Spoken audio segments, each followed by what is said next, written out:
Louise Rayner was born in Matlock Bath in Derbyshire in 1832. Her father Samuel was also an artist, quite well known, as was her mother, so both her parents were artists, so a very artistic family. They seem to have moved around quite a lot as a family. They lived in London for a period of time and then in Brighton, and then we think they probably came to Chester as a family because her sister was married here and Louise was a witness in the late 1860s. The Grosvenor Museum actually has the largest collection of Louise Rayner paintings in the country, so we've got over 20 in the collection, mainly watercolours. And there's a particularly important one of the Town Hall, of Chester Town Hall, which is on a really large scale. It's really beautiful. It was probably painted shortly after the Town Hall was completed in 1869. And Louise Rayner was such a skilled draftsperson. She had a real gift for architectural drawing.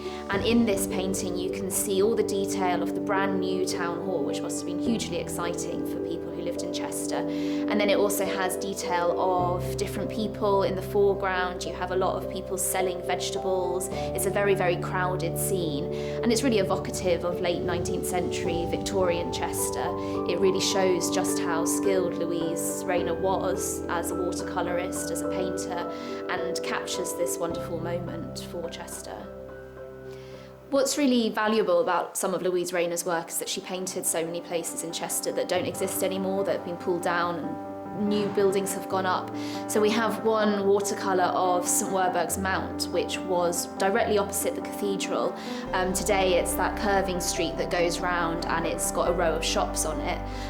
But it used to have a lovely sort of Georgian house on it, and the owner of that house commissioned Louise Rayner to paint his house before it was pulled down because he knew it wasn't going to be there anymore. But we're lucky because we have this wonderful document basically of aspects of Chester that no longer exist, but we still know what they look like because of what Rayner did.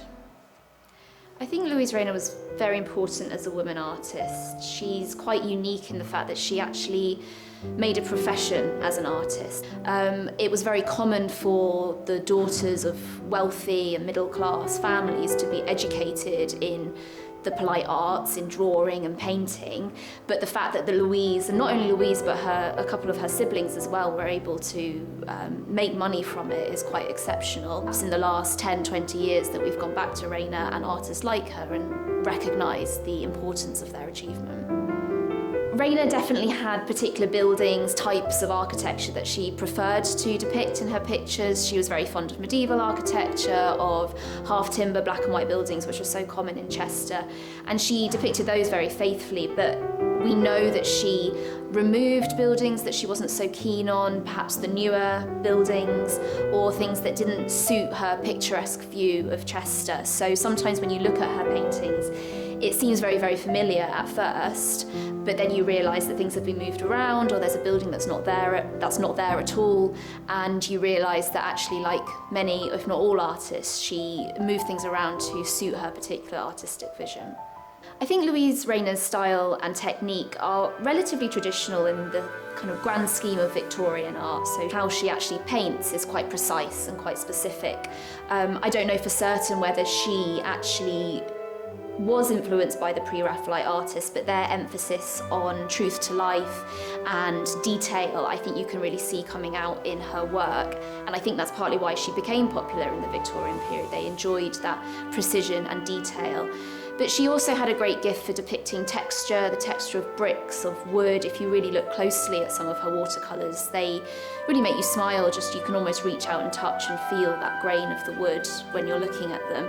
And I think she chose particular details, tiny details, that when you first look at the pictures, you don't notice them, but they come out more as you revisit them. So her work definitely repays going back to them. You see something different in each one, partly because they're crowded with images and with people, but also because she's put all of that thought into her use of watercolour. She depicts people very sympathetically, I think. You see a lot of variety of class and profession. There's so many different types of people in her pictures, and they're all doing something. They all look interesting, and it gives you a really bustling sense of not just Chester, but the Victorian world, and how kind of crowded the streets were, and busy and noisy, and horses going down the street. And I think Rayner kind of captures this excitement.